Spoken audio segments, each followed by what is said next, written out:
ضد إيران مع الولايات المتحدة الأمريكية لإنهاء يعني هذا الصراع بشكل أو بآخر، أم أن هذا مستبعد؟ أنا أعتقد إذا أقدموا على هذا أو يفكرون في هذا فإنهم يرتكبون خطيئة العمر. منطقة الخليج أولا كل مبانيها عبارة عن بيوت من ما يسمى بالبيوت الخضراء أو البيوت المبنية من زجاج. فأي هجمة في هذه المنطقة كما تتعرض له إسرائيل اليوم من هجمات ضخمة سيؤدي إلى دمار شامل. نعم. وبعدين إحنا كل مؤسساتنا الإنسانية موجودة على البحر، محطات تحلية المياه، الإنسان والحيوان والنبات يعيش عليها. فإذا انتهت هذه بضربة صح أو خطأ قد نواجه كارثة. محطات الكهرباء مستشفياتنا معرضة لها. إذا أي إقدام بأن نشترك في هذا الحرب أو تتورط دول الخليج في هذا الحرب أنا أعتقد أنها خطيئة العمر لهذه المنطقة، وأتمنى ألا تخطر في بال أي قائد عربي أن يشترك مع الولايات المتحدة، لأن هذه الحرب ليست حربنا مع إيران، هذه حرب الولايات المتحدة الأمريكية وإسرائيل، ولتنتهي على ذلك الحال. لما نزج بأنفسنا في هذه الحرب؟ وإلا تنقلب الحرب فيما بعد، تنظر إسرائيل إلينا وتنظر أمريكا إلينا ونحن نشتبك مع إيران. إيران التاريخ، إيران الجغرافيا، إيران الإنسان، ونحن أيضا لنا مكانة في هذا التاريخ، فلا يجب أن نقف نحن إلى جانب إسرائيل في هذه المعركة على الإطلاق.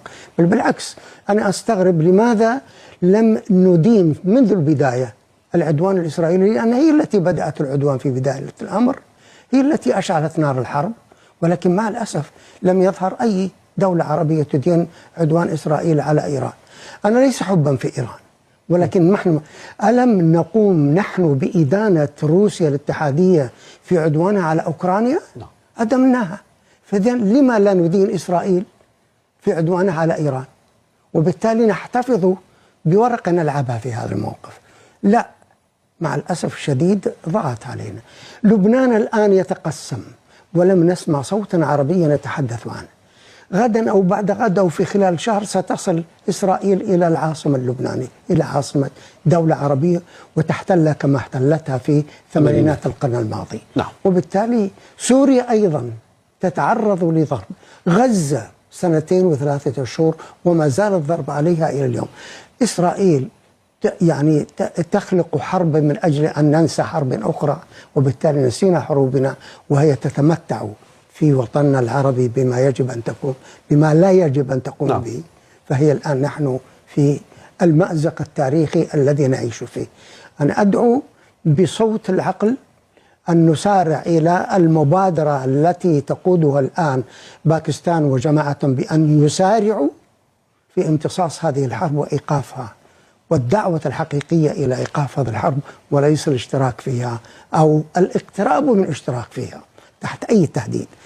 والولايات المتحدة الأمريكية ليست القوة التي هي معنا على الإطلاق، هي مع إسرائيل، ولن تسمح بأن نكون إحنا قوة. وإلا لماذا هذه إيران لها الآن منذ قيام الثورة إلى الآن في حدود 40 سنة، نحن أكثر من ذلك عمرنا، لكن لم نستطع أن نقيم قوة عسكرية صحيحة. سلاحنا مستورد وذخيرتنا مستوردة ونصف جيوشنا مدربة من طرائق مختلفة. ولهذا نحن منطقة الضعف، نحن منطقة ضعف، منطقة رخوة. مصر غابت عنا، سوريا في حالة، العراق في حالة ميؤوسة، اليمن مضطربة. إذا من معنا؟ نواجه إيران الآن نيابة عن الولايات المتحدة الأمريكية وإسرائيل بعد أن دمروها، ونقوم إحنا مرة أخرى تستضعف إيران ويستضعفون معها على أن نقتتل في هذا. أنا أعتقد أن احنا يجب أن ننأى بأنفسنا، وأنا أدعو دول مجلس التعاون أن تنأى بنفسها عن الاشتراك في أي معركة تجاه إيران، ليس حبا في إيران ولكن حبا في بلدي وأمتنا وتاريخنا مع إيران بأي شكل كان.